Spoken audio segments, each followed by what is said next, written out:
s'est sacrifié pour moi.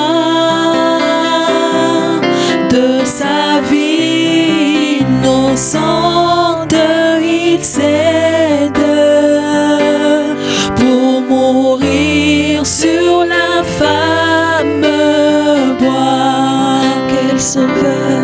Quel sauveur merveilleux je possède. Il s'est sacrifié pour moi. De sa vie innocente, il s'aide pour mourir sur l'infâme bois. Attaché à la croix pour moi. Attaché à la croix pour moi. Il a pris mon péché, il m'a délivré. Attaché à la croix pour moi. Attaché à la croix pour moi. Attaché à la croix pour moi. Il a pris mon péché, il m'a délivré.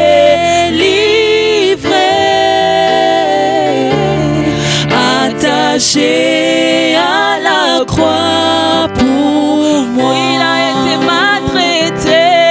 maltraité à la croix pour moi.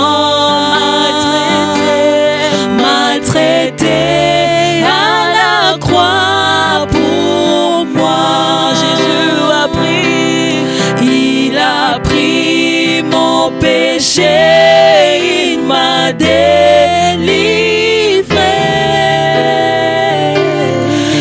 Attaché à la croix pour moi. Insulté. Oh, il a pris mon péché, il m'a délivré. Insulté à la croix pour disons-le, il a été insulté. Insulté à la croix pour moi. Insulté à la croix pour Jésus a pris mon péché. Il a pris mon péché, il m'a délivré. Insulté à la croix pour moi.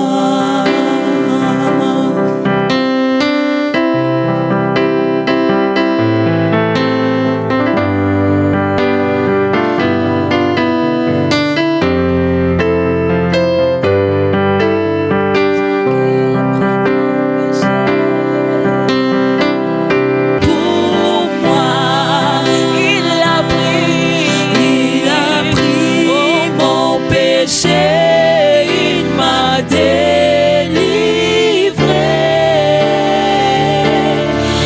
Attaché à la croix, il a été maltraité. Maltraité à la croix pour moi. Maltraité à la croix pour moi. Il a pris mon péché, il m'a délivré.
le Seigneur, shalom. Nous sommes encore heureux de nous retrouver en ce jour pour dire les louanges de notre Dieu, pour ensemble adorer le Seigneur, pour ensemble élever nos voix et lui dire combien nous l'aimons, malgré les circonstances, malgré les difficultés. Nous l'aimons et nous l'aimons de mieux en mieux.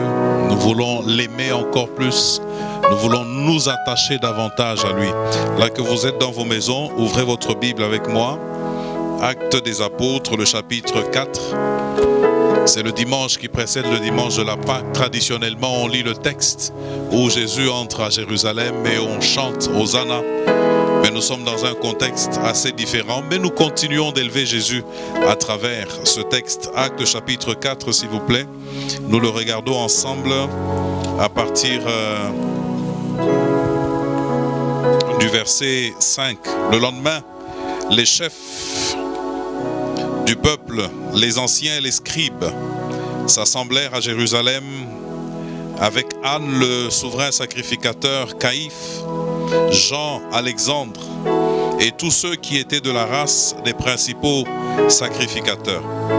Ils firent placer au milieu d'eux Pierre et Jean et leur demandèrent par quel pouvoir ou au nom de qui avez-vous fait cela? Alors Pierre, rempli du Saint-Esprit, leur dit: chef du peuple et ancien d'Israël, puisque nous sommes interrogés aujourd'hui sur un bienfait accordé à un homme malade, afin que nous disions comment il a été guéri, sachez-le tous, et que tout le peuple d'Israël le sache. Sachez-le tous et que le monde entier le sache. C'est par le nom de Jésus-Christ de Nazareth que vous avez crucifié et que Dieu a ressuscité des morts. C'est par lui que cet homme se présente en pleine santé devant vous. Jésus est la pierre rejetée par vous qui bâtissez et qui est devenue la principale de l'angle. Regardez avec moi le verset 12 qui est particulièrement intéressant et particulièrement édifiant pour nous ce matin. Le verset 12 s'il vous plaît, lisons ensemble. Il n'y a de salut en aucun autre, car il n'y a sous le ciel aucun autre nom qui ait été donné parmi les hommes par lequel nous devions être sauvés. Amen.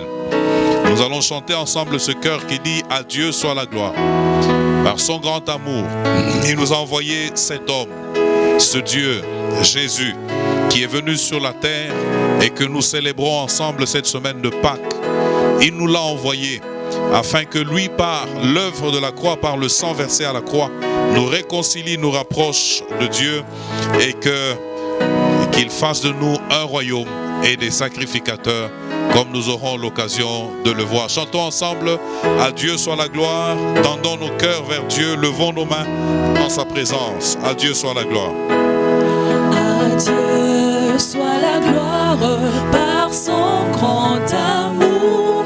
Dans mon âme noire s'est levé le jour. Jésus à ma place mourut sur la croix. Il m'offre sa grâce et je la reçois. Gloire à Dieu, terre écoute sa voix. Gloire à Dieu, monde réjouis-toi. Oh, venez au Père, Jésus est vainqueur. Que toute la terre chante en son honneur. À Dieu soit la gloire par son grand amour. Dans mon âme noire s'est levé le jour. Jésus à ma place mourut sur la croix. Il m'offre sa grâce et je la reçois. Gloire à Dieu, terre écoute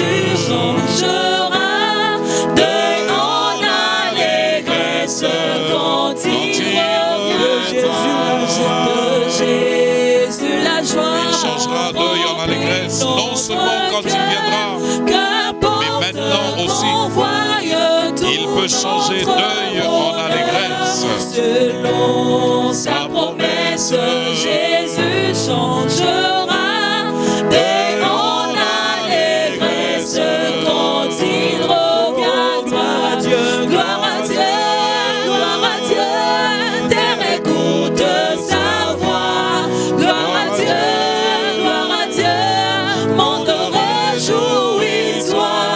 Au feu des opères, Jésus est vainqueur, que toute la terre Gloire à Dieu, disons-le encore ensemble. Gloire à Dieu, terre écoute sa voix. Gloire à Dieu, monde réjouis-toi.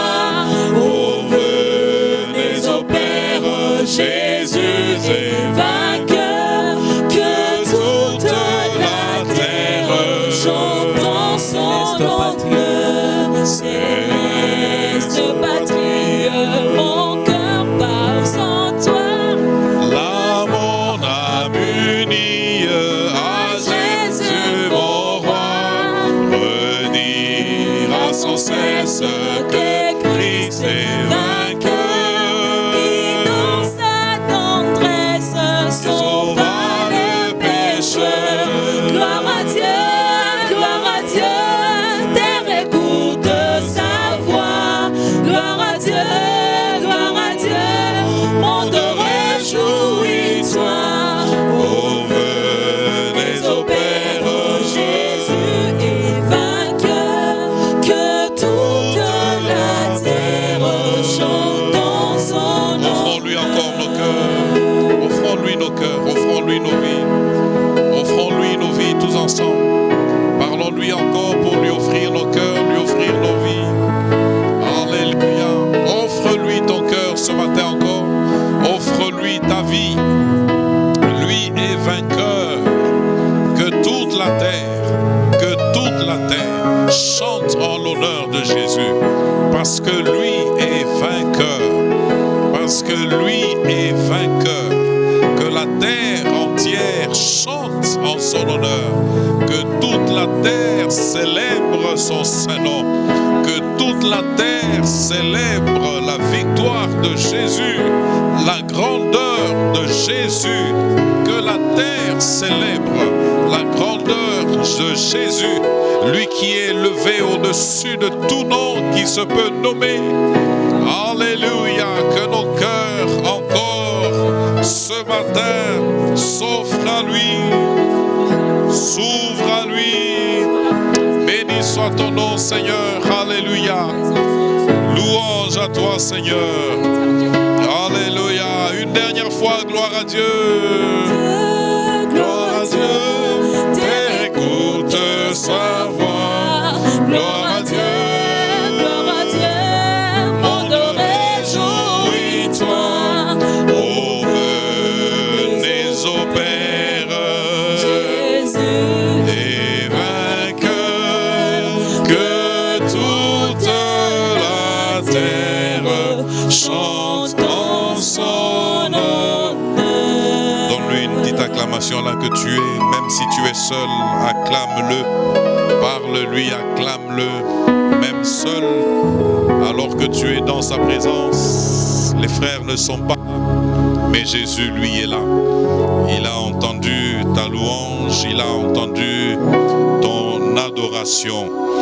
Père de gloire, nous voulons te recommander ce temps où nous voulons nous asseoir à tes pieds et écouter ta parole, écouter ton conseil, écouter tes oracles ce matin encore. Bénis, ô notre Dieu, ta parole dans notre cœur, qu'elle soit, Seigneur Dieu, ce qu'elle est, ta parole dans notre cœur. Touche nos vies, touche nos cœurs, bénis-la profondément, au plus profond de nous-mêmes.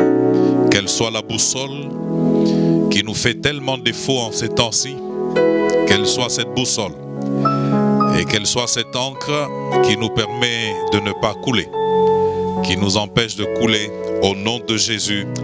Amen.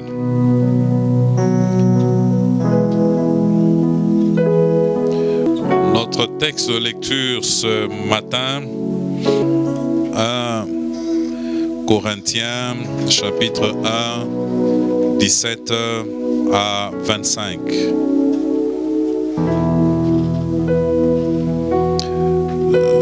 Ce n'est pas pour baptiser que Christ m'a envoyé, ne soit pas rendu vaine.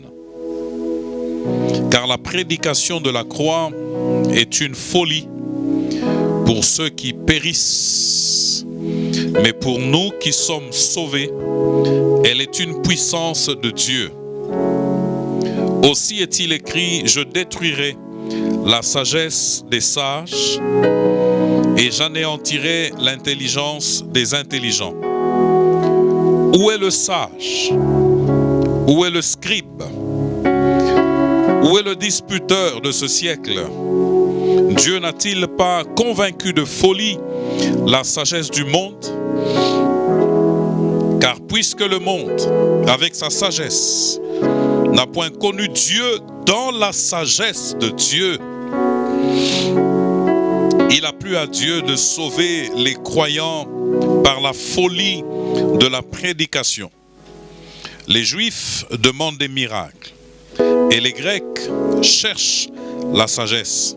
Mais nous prêchons Christ crucifié, scandale pour les Juifs et folie pour les païens, mais puissance de Dieu et sagesse de Dieu pour ceux qui sont appelés tant juifs que grecs, car la folie de Dieu est plus sage que les hommes et la faiblesse de Dieu est plus forte que les hommes.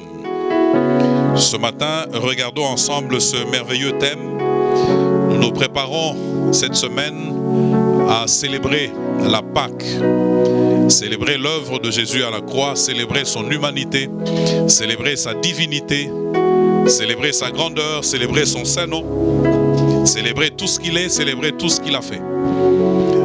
Mais ce matin, nous nous introduisons dans cette semaine avec ce merveilleux thème, la prédication de la croix, folie de Dieu, mais aussi puissance de Dieu pour le salut. Folie, mais puissance de Dieu pour le salut. La prédication de la croix, folie, mais puissance de Dieu pour le salut. Lorsque nous regardons ce texte, nous voyons qu'il y a deux groupes essentiels. D'un côté, il y a les Grecs et de l'autre, il y a les Juifs. Les Grecs sont caractérisés par leur amour du raisonnement, leur amour de la philosophie, on dirait, dans un certain sens, leur amour de la science. Pour le grec, tout passe par le raisonnement, tout passe par la réflexion. Certains dans ce monde ont pu dire que la raison est hellène. La raison est grecque. Certains ont pu le dire. Parce qu'évidemment, ils ont été un creuset, ils ont été le berceau de la plupart des grandes pensées philosophiques que le monde a pu connaître. D'un côté, c'est donc les Grecs, férus de savoir, de philosophie, de science. Et de l'autre côté, on voit les Juifs. Les Juifs sont caractérisés par leur relation avec Dieu, leur alliance avec Dieu.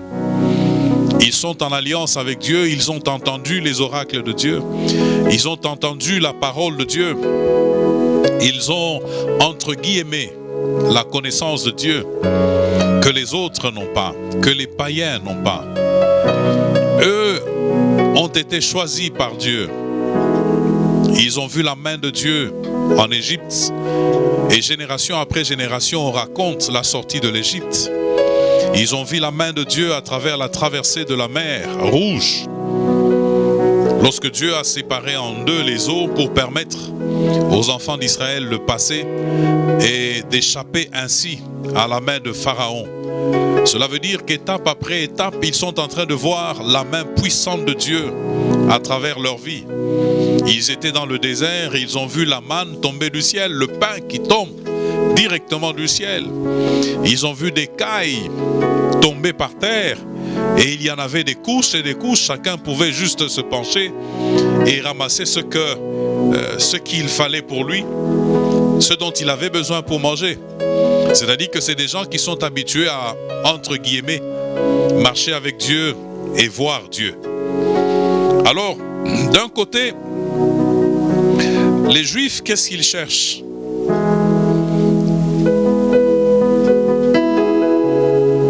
Ils veulent voir des miracles. C'est ce que le Juif veut voir, des miracles. C'est un peu comme l'Église aujourd'hui, qui est habituée, entre guillemets, à Dieu et qui est en quête toujours de miracles, à la recherche de toujours un miracle de la part de Dieu. On ne s'en rassasie pas, et malgré la multitude des miracles que Dieu peut accomplir, on ne change toujours pas. Les vies sont toujours également mauvaises. Les vies sont toujours également tordues et corrompues. Le Juif est à la recherche des miracles. Il cherche un miracle de la part de Dieu. L'Église est à la recherche d'un miracle. Les chrétiens, entre guillemets, ceux qui portent le nom ou ceux qui disent l'être, en des temps comme ceci, chacun s'agenouille pour donner sa formule, sa recette de la main de Dieu, de la visitation de Dieu. Chacun s'agenouille et puis vient avec, entre guillemets, ce que Dieu lui a dit. En d'autres termes, on cherche le surnaturel, on veut avoir le miracle. Quoique, ce que nous disons en ce moment, c'est qu'il va falloir que nous puissions mieux nous rechercher et mieux rechercher la face de Dieu pour que nous ne puissions pas toujours revenir à vide. Ce que j'aime à dire, c'est que Dieu n'est pas notre ami. C'est-à-dire qu'on le manipule comme bon nous semble. Cela ne peut pas être comme cela. Et on voit cela à travers la vie des Juifs aussi. Ils sont tellement habitués, entre guillemets, à Dieu, à la parole de Dieu, que bon, voilà, ça n'a plus tellement la même saveur, ça n'a plus la même signification, le même sens. Les Juifs cherchent des miracles. Ils veulent des miracles. Voilà ce qu'ils sont en train de demander à Dieu. Seigneur, opère un miracle. Fais-nous un miracle. On est rongé par la soif du sensationnel. On est dévoré par le désir de voir de toujours plus de sensations. Dieu n'est pas dans les sensations. Dieu est dans sa parole. Il peut y avoir aucune sensation, mais il est présent. Ce n'est pas pour autant qu'il est absent. Dieu marche dans sa parole. Dieu marche au travers de sa parole. Dieu accomplit sa parole. Dieu parle et il agit selon ce qu'il a dit. Donc d'un côté, on a les Juifs qui sont en quête de miracles. Ils veulent un miracle. Et de l'autre côté, nous avons les Grecs qui, eux, sont à la recherche de toujours plus de science, toujours plus de savoir, toujours plus de sagesse. Mais un peu plus loin, j'aime ce qui est dit, c'est que le monde, dans sa sagesse, n'a pas connu Dieu. Le monde, avec sa sagesse, n'a pas connu Dieu dans la sagesse de Dieu. On y arrivera un peu plus tard. Oui, on cherche la sagesse. On cherche des solutions humaines. On veut avoir tout ce qui est raisonné, tout ce qui est scientifiquement correct, tout ce qui répond aux règles de la science, aux règles de l'analyse, aux règles de l'intellectualité. Et voilà, on est à la recherche de tout cela. Et voilà que les Grecs, eux, sont aussi à la recherche de cette sagesse. Mais lorsqu'on regarde la croix,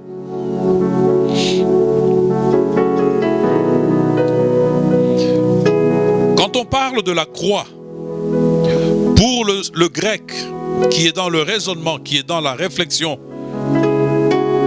il dit c'est une folie. C'est une totale folie. Pour celui qui est dans la science, comment peut-on dire « Je suis sauvé » parce que quelqu'un est allé être crucifié sur la croix? Ça n'a aucun sens. D'ailleurs, est-ce que les miracles existent vraiment? Est-ce que ce n'est pas seulement des mythes? Est-ce que ce n'est pas seulement des mythes? Donc pour le grec, la croix, c'est une folie.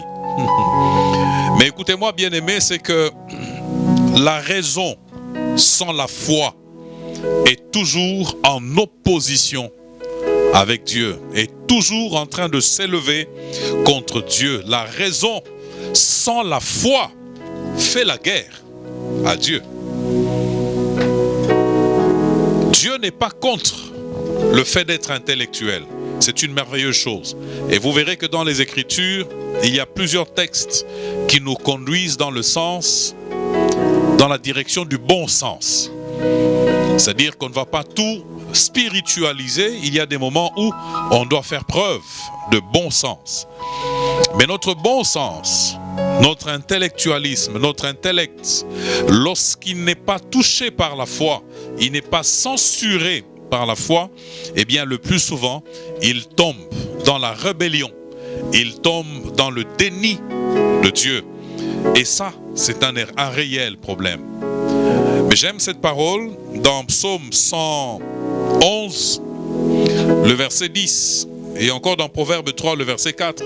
Eh bien, la pensée là-dedans qui remonte, c'est que la foi guérit la raison. La foi guérit la raison. Je peux être un bon intellectuel, mais le fait que je sois intellectuel ne me permet pas d'expliquer tout.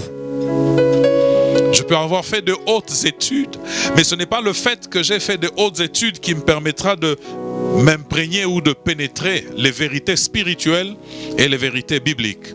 Les Grecs sont à la recherche de la sagesse. Ainsi en est-il aujourd'hui de tous ceux qui sont dans le scientifique, dans la science, dans l'intellect. Ils veulent les démonstrations mathématiques claires. Et les discussions liées au raisonnement ont éloigné la foi, ont combattu la foi à plusieurs moments de l'histoire. Certains miracles que Jésus a fait, c'était des mythes. Alors on a même dit, écoutez, il faut retirer des Écritures tous les miracles parce que c'est des mythes. Mais lorsqu'on retire des Écritures les miracles, qu'est-ce qui reste? Pourquoi? Parce que tout simplement, on voulait faire passer l'idée selon laquelle la science, le raisonnement est au-dessus de la foi.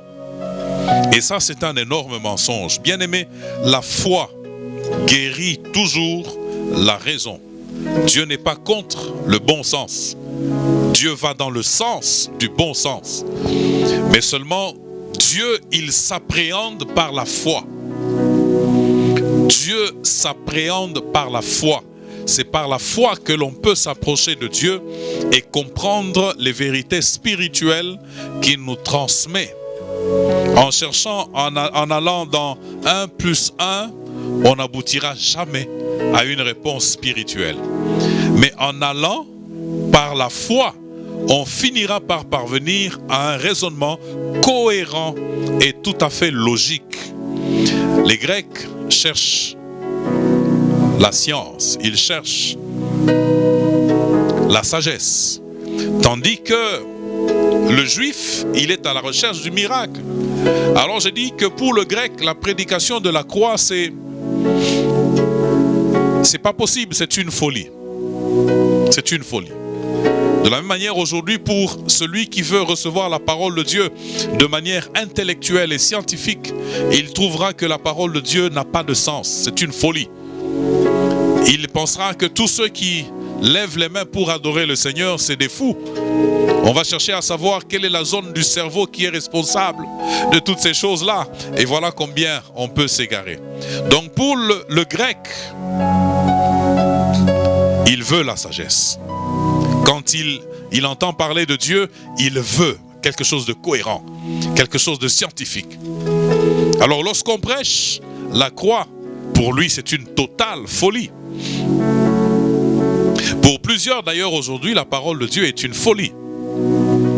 Plusieurs réalités des Écritures sont une folie, pour plusieurs. Mais pour le juif, lorsqu'on prêche la croix, pour lui c'est un scandale. C'est quelque chose de scandaleux. Comment peut-on prêcher la croix? Parce que quand vous regardez dans vos maisons Deutéronome, le chapitre 21 et le verset 23, eh bien il est dit que celui qui est pendu au bois est source de malédiction. Voilà pourquoi c'est un scandale que nous puissions dire que celui qui a été pendu au bois, il l'a été pour le salut de nos âmes. Il l'a été pour que nous soyons réconciliés avec Dieu. Pour le juif, c'est scandaleux. C'est pas possible, c'est inimaginable que l'on puisse dire qu'un sauveur, qu'un créateur puisse être exhibé comme ça à moitié nu pour le salut des âmes. Donc pour lui c'est une folie, non pas seulement une folie mais c'est un scandale. Je m'excuse, c'est pour le grec que c'est une folie la prédication de la croix. Mais pour le juif c'est un scandale. Aujourd'hui encore, honte à nous. Nous pouvons constater que de plus en plus nous nous sommes éloignés de la prédication de la croix. Il est rare que nous puissions avoir la croix au centre des prédications. Les prédications sont allées dans le sens de la vie temporelle, dans le sens de la jouissance et de la réjouissance sur cette terre. La croix nous connecte à l'éternité. La croix nous connecte à Dieu. Et le message que nous enseignons aujourd'hui, nous avons besoin de nous repentir de cela. Le message que nous prêchons aujourd'hui, c'est un message qui est vidé de la croix. Un message dans lequel il n'y a plus la croix. Pourquoi? Parce que nous nous sommes dirigés plutôt vers les choses de cette terre. Une spiritualité qui fait de nous des régnants sur la terre, oubliant que nous sommes voyageurs, oubliant que notre destinée finale, ce n'est pas la terre. Et voilà que c'est ça l'évangile que nous sommes en train de prêcher. Et au fur et à mesure, nous avons changé la nature de l'Église. Au lieu d'avoir des enfants de Dieu tournés vers l'éternité, tournés vers l'avènement du Seigneur, nous avons des enfants de Dieu plutôt tournés vers la terre, qui ont les yeux sur la terre, qui ont les yeux sur les biens, les jouissances passagères de cette terre. Notez que ce n'est pas une mauvaise chose lorsque c'est Dieu qui a donné. Ce n'est vraiment pas une mauvaise chose. Mais le message de la croix nous connecte à Dieu, nous connecte au cœur de Dieu, nous connecte à l'éternité et nous maintient dans cette position de pèlerin sur cette terre. Ce qui a fait la force, la puissance de la première église, des chrétiens de la première église, c'était leur contact avec l'œuvre de la croix. C'était leur contact avec la prédication de la croix. Et aujourd'hui, ce qui fait notre faiblesse et notre honte, c'est justement le fait que nous nous sommes éloignés de la prédication de la croix. Nous nous sommes éloignés de la prédication de ce Jésus élevé à la croix, mourant à la croix pour le salut de nos âmes. Donc pour le juif, c'est un scandale. C'est scandaleux que l'on parle d'un Messie crucifié. C'est totalement scandaleux pour l'homme juif. Mais Dieu soit béni. Parce que entre la sagesse du grec et le désir de miracle du juif, il y a la prédication de la croix. Entre les deux, il y a la prédication de la croix. Et ce matin, j'ai choisi le chemin de la prédication de la croix. Paul dit, je n'ai pas voulu savoir chez vous autre chose, si ce n'est Jésus-Christ et Jésus-Christ crucifié. Il aurait pu chercher à savoir combien de chaises on a achetées, combien de temples on a construits, combien de choses on a pu faire. Mais ça ne l'a pas intéressé. Ce qui l'a intéressé davantage, et il le dit, c'est Christ et Christ crucifié. Ce matin, j'aimerais nous exhorter ensemble à nouveau à tourner nos regards vers ce Jésus, vers cette croix, la croix du milieu, la croix qui a fait le bonheur de tous les chrétiens n'est-ce pas, de la première heure, lorsqu'on parlait encore de réveil, on chantait la croix, on célébrait la croix, et la puissance de Dieu était singulièrement manifeste dans l'Église et dans nos vies.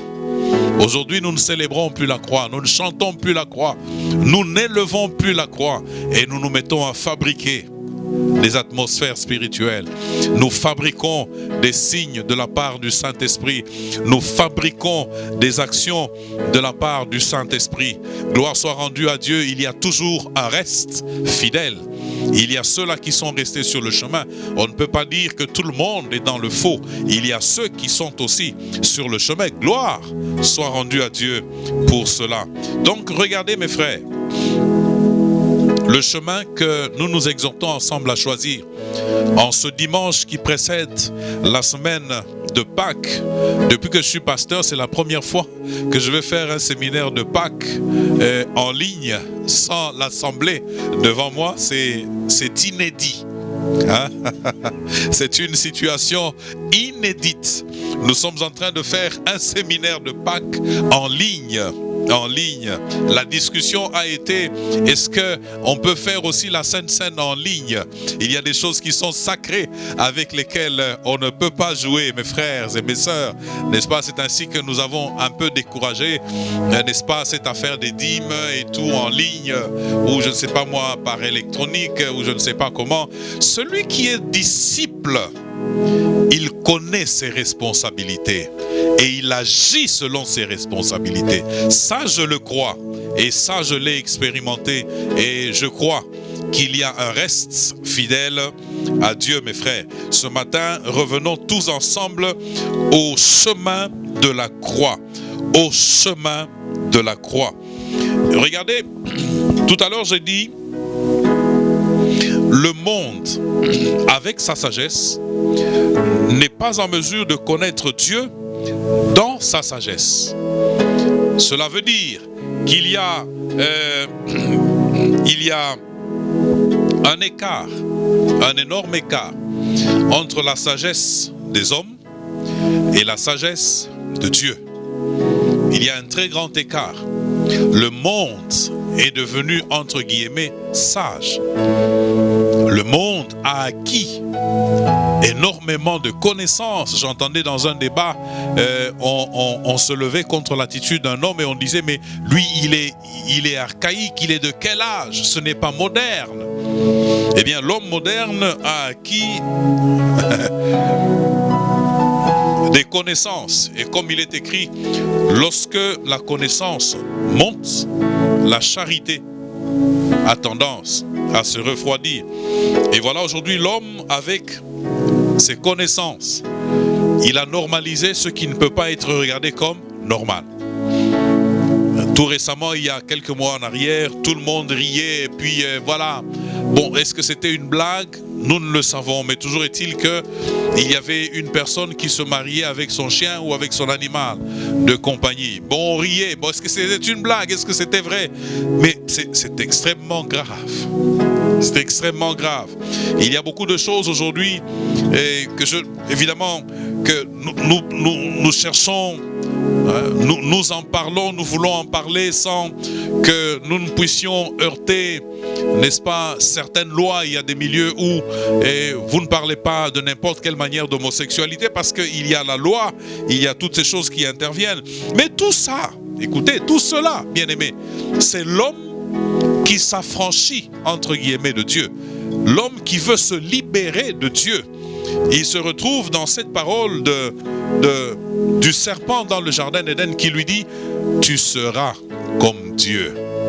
Pour la connaissance du bien et du mal, tu seras comme Dieu. » En d'autres termes, tu n'auras pas besoin de Dieu pour décider ce qui est bien et ce qui est mal. C'est dans cela que nous sommes actuellement. Les hommes n'ont plus besoin, entre guillemets, de Dieu pour décider ce qui est bien et ce qui est mal. On a érigé une société avec des valeurs que nous appelons valeurs, mais que Dieu regarde le plus souvent comme des anti-valeurs. Mais voilà, c'est ce que nous appelons modernité. C'est ce que nous appelons modernisme. C'est ce que nous appelons sagesse moderne.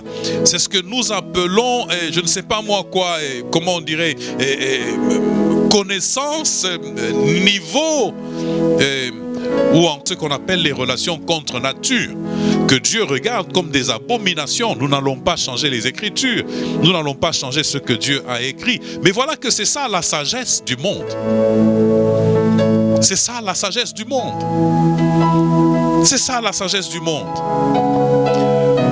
Nous sommes dans une société de liberté, entre guillemets, chacun est libre de faire ce que bon lui semble, mais Dieu ne nous a pas donné, à travers cette parole, Dieu ne nous a pas donné la liberté de nous comporter contre ce que lui a prescrit.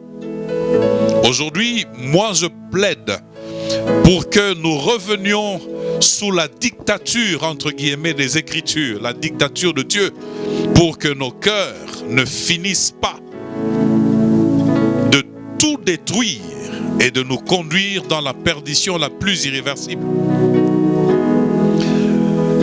L'homme avec sa sagesse, son style de vie, son système de vie. Là où Dieu a dit blanc, l'homme regarde et il dit jamais de la vie, c'est pas blanc, c'est noir. Là où Dieu a dit tout droit, l'homme regarde, il dit non, pas tout droit, on va prendre à droite. Et le résultat, c'est lequel? La terre finit par vomir l'homme. C'est ce qui est dit dans l'Ancien Testament lorsque Dieu est en train de parler des habitants de Canaan, mettant en garde son peuple. Il leur dit, écoutez, ne faites pas ces choses, parce qu'à force de faire ces choses, la terre les a vomis. Comme la terre les a vomis, ils doivent disparaître de la terre. Puisse Dieu nous garder dans notre civilisation et dans notre modernité à ne pas nous amener à ce niveau où la terre nous vomit. La terre ne peut plus supporter nos déviations. La terre ne peut plus supporter nos erreurs. La terre ne peut plus supporter nos abominations. La terre ne peut plus supporter toutes ces méchancetés dont nous la remplissons. Parce que toute la méchanceté de l'homme, toute la perversion de, entre guillemets, la sagesse de l'homme est en train de travailler à ruiner la création. Satan a dit à l'homme, tu seras comme Dieu. En d'autres termes, tu seras au niveau de Dieu. Ou en d'autres termes, tu seras toi-même Dieu. Tu n'auras plus besoin de l'autorité de Dieu. Tu n'auras plus besoin que Dieu vienne te poser des questions. Tu n'auras plus besoin que Dieu te dise va à droite ou va à gauche, parce que toi-même, tu seras Dieu. Et ça, c'est une terrible erreur. J'aimerais bien aimer dans le Seigneur, ou vous qui ne connaissez pas encore le Seigneur, j'aimerais ensemble nous engager, nous ramener sur le chemin de la prédication de la croix. La prédication de la croix. La prédication de la croix. Je pense qu'au point où nous sommes arrivés, nous avons exploré tout ce qui était à explorer et nous avons vu que ça n'a conduit à rien. Mais lorsque nous revenons à la croix, nous nous rendons compte que c'est le chemin du salut, c'est le chemin de l'éternité. C'est ce qu'il y a de mieux, bien-aimés dans le Seigneur. Prions tous ensemble pour que Dieu nous pardonne et que la terre ne finisse pas par nous vomir à cause de nos perversions, à cause de toute notre immoralité, à cause de nos antivaleurs, à cause de toutes ces choses que nous avons érigées en qualité alors que c'est de totales antivaleurs. Regardez avec moi le point suivant. Ce que j'aimerais nous dire dans ce point, c'est que la croix, c'est le point culminant de l'histoire. La croix, c'est le point culminant de l'histoire de Dieu avec les hommes. C'est le point culminant, n'est-ce pas? Le point à partir duquel on peut porter un regard en arrière dans l'éternité passée et le point à partir duquel on peut plonger les regards dans l'éternité future. C'est le point culminant, le point culminant. Figurez-vous que assis sur le trône, il est dit dans le livre de l'Apocalypse qu'il y a un agneau qui était là comme immolé. Nous sommes dans l'éternité, les signes, les traces, les stigmates de la croix. le Seigneur continue de les porter là sur la croix. C'est le point culminant. Le lieu où Dieu remet toutes choses dans une perspective correcte. Il remet toutes choses en place. C'est le lieu où Dieu remet l'homme dans une juste relation avec Dieu.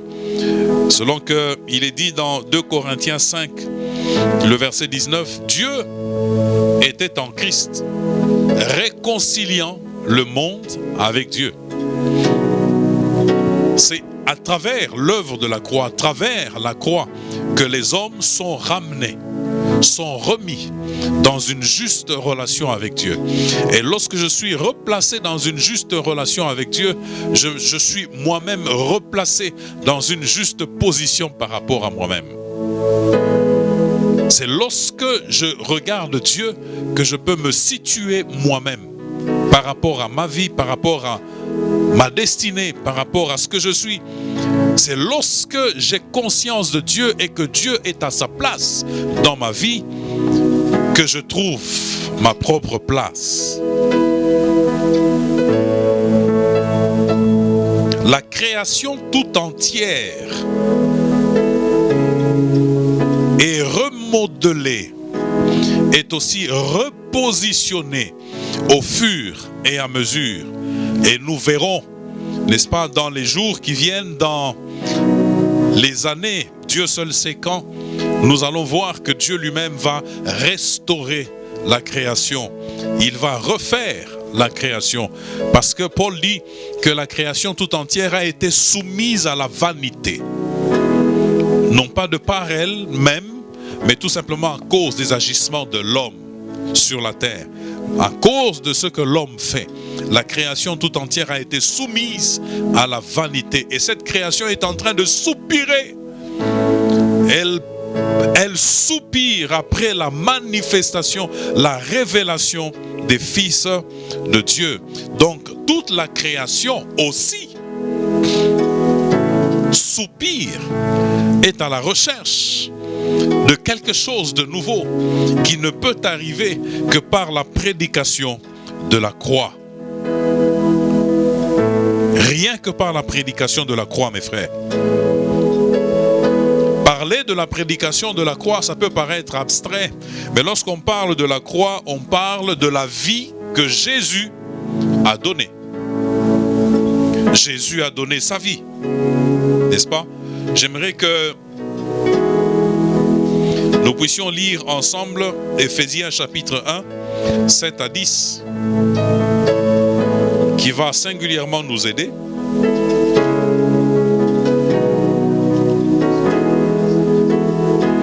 Éphésiens 1, du verset 7 au verset 10. Il est dit ceci. En lui, donc en Christ, en lui Jésus, nous avons la rédemption par son sang, la rémission des péchés, selon la richesse de sa grâce, que Dieu a répandue abondamment sur nous par toute espèce de sagesse et d'intelligence, nous faisant connaître le mystère de sa volonté, selon le bienveillant dessein qu'il avait formé en lui-même, pour le mettre à exécution lorsque les temps seraient accomplis, de réunir toutes choses en Christ. De réunir toutes choses en Christ. Celles qui sont dans les cieux et celles qui sont sur la terre. Donc, lorsque nous parlons de la croix, la prédication de la croix, nous voyons l'œuvre que Christ a accomplie. Et nous nous rendons compte que l'œuvre de Christ, cette croix a eu un impact sur l'univers tout entier, l'univers visible, mais a eu un impact aussi sur le non visible, n'est-ce pas? Cet autre aspect de la création qui concerne les anges, excusez-moi, le monde de Dieu. Donc la croix a un impact sur la vie des hommes, a un impact sur la création tout entière, c'est-à-dire le cosmos. La création, l'œuvre de la croix plutôt, a un impact sur le monde spirituel. On le verra très prochainement. Un impact aussi sur le monde spirituel. La question que nous pouvons nous poser alors, c'est, nous sommes déjà en train de répondre. La question que nous pouvons nous poser alors, c'est en quoi l'œuvre de la croix est une puissance de Dieu? En quoi est-ce que l'œuvre de la croix est une puissance? Parce que certains trouvent que c'est une folie, d'autres trouvent que c'est un scandale. Mais en quoi est-ce que c'est une puissance? Je vais introduire quelque chose que nous allons développer au fur et à mesure. L'œuvre de la croix, ou la croix, la prédication de la croix, est une puissance, et la puissance de Dieu, d'abord en raison même de sa nature. En raison même de sa nature. C'est une sagesse qui n'est pas de ce siècle, comme Paul le dit un peu plus loin. Parce que si les chefs de ce siècle avaient connu, avaient compris la sagesse de Dieu, ils n'auraient pas crucifié le Christ. Comment expliquer cela? Le Créateur montant à la croix, le Créateur crucifié comme un malfaiteur, le Créateur en train de donner son existence comme un malfaiteur. Cette faiblesse de Dieu là, le Créateur, à moitié nu sur la croix, livré aux mains des hommes, livré aux mains des méchants, qui en ont fait ce qu'ils ont voulu, c'est une faiblesse. Mais qui pouvait imaginer que cette faiblesse cachait la toute-puissance de Dieu? Qui aurait pu imaginer que cette faiblesse de Dieu, en réalité, cachait la toute-puissance de Dieu? D'abord, elle est puissance en raison de sa nature, en raison de ce qu'elle est. Deuxièmement, c'est une puissance à cause de son impact dans l'univers. Je l'ai dit tout à l'heure. À cause de son impact dans l'univers. L'univers visible et l'univers invisible. On le reverra un peu plus tard. Mais j'aimerais que nous puissions revenir à la lecture de notre texte de départ afin de poursuivre notre méditation.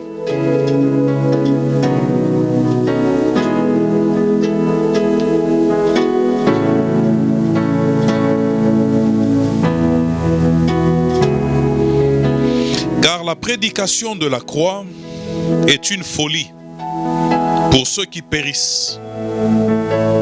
Pour ceux qui périssent. Mais pour nous qui sommes sauvés, elle est une puissance de Dieu. Aussi est-il écrit, je détruirai la sagesse des sages et j'anéantirai l'intelligence des intelligents. Pour celui qui périt, la prédication de la croix est une folie. Nous l'avons dit, pour le sage, pour le grec, il regarde la croix comme une totale folie. Mais aussi pour celui qui est en train de périr, il regarde la croix comme une totale folie. Si Dieu, par le Saint-Esprit, n'a pas parlé à son cœur, n'a pas touché son cœur, quand bien même voulu parler de Jésus qui est mort et qui est ressuscité, il n'y comprend rien. Il regarde et que sont-ils en train de raconter?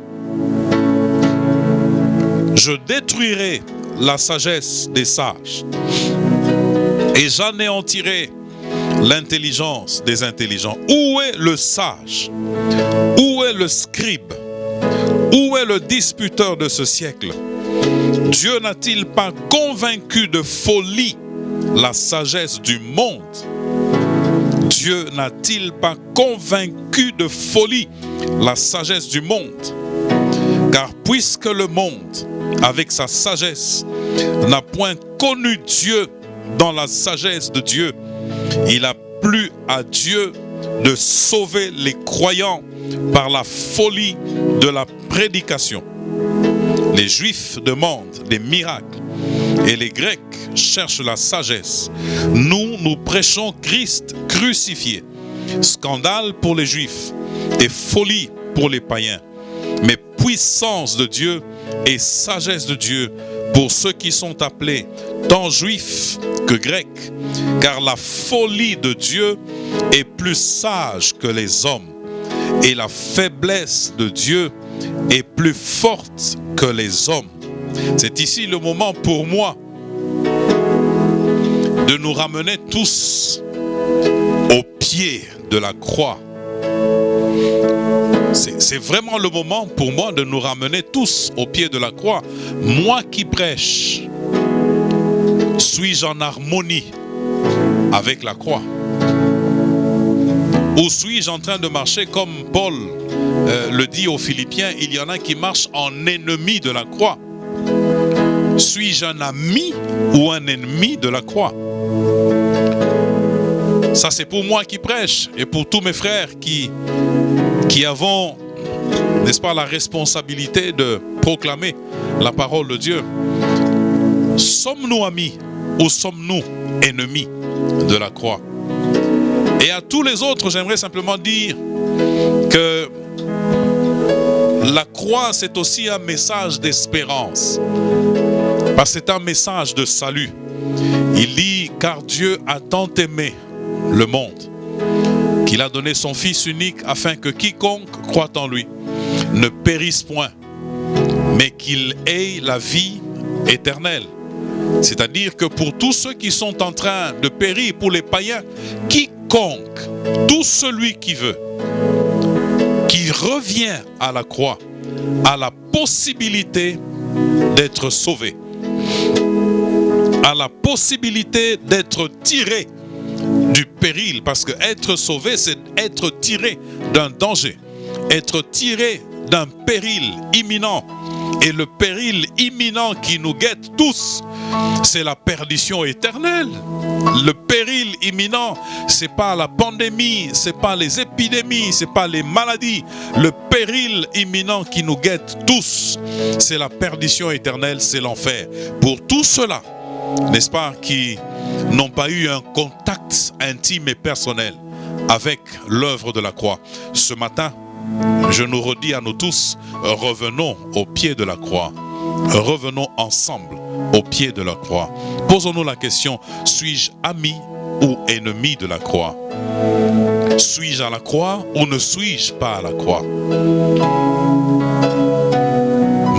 Comment est-ce que je marche? Est-ce que je marche en ami de la croix ou est-ce que je marche en ennemi de la croix? Puisse Dieu bénir sa parole dans nos cœurs ce matin. Là que tu es, tu n'as jamais donné ta vie à Jésus. Eh bien, Pâques, c'est la fête du salut, la fête de la délivrance. Là que tu es, tu peux dire, Seigneur Jésus, j'ai douté de toi, je n'ai pas cru en toi, mais maintenant j'ai entendu ta parole, je t'ouvre mon cœur, pardonne mes péchés, je t'accepte, je te reçois comme sauveur de ma vie. Prions tous ensemble.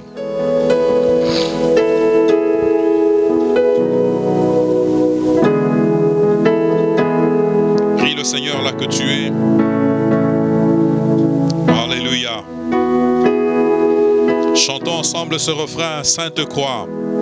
Sainte Croix, Sainte Croix, en toi j'ai la vie. C'est dans le sang de la croix je me confie, Sainte Croix, Sainte Croix, en toi j'ai la vie, c'est dans le sang de la croix que je me confie. Prie le le Seigneur et ensemble nous prions. Nous nous invitons ensemble à notre séminaire en ligne, notre séminaire sur la Pâque, avec comme thème la communion au corps et au sang de Christ. Nous prions que Dieu pourvoie Oméga, parce que c'est ça le problème, que Dieu nous aide par rapport à la connexion Internet, de manière à ce que nous puissions suivre la prédication, même confinés dans nos maisons. Que Dieu vous bénisse.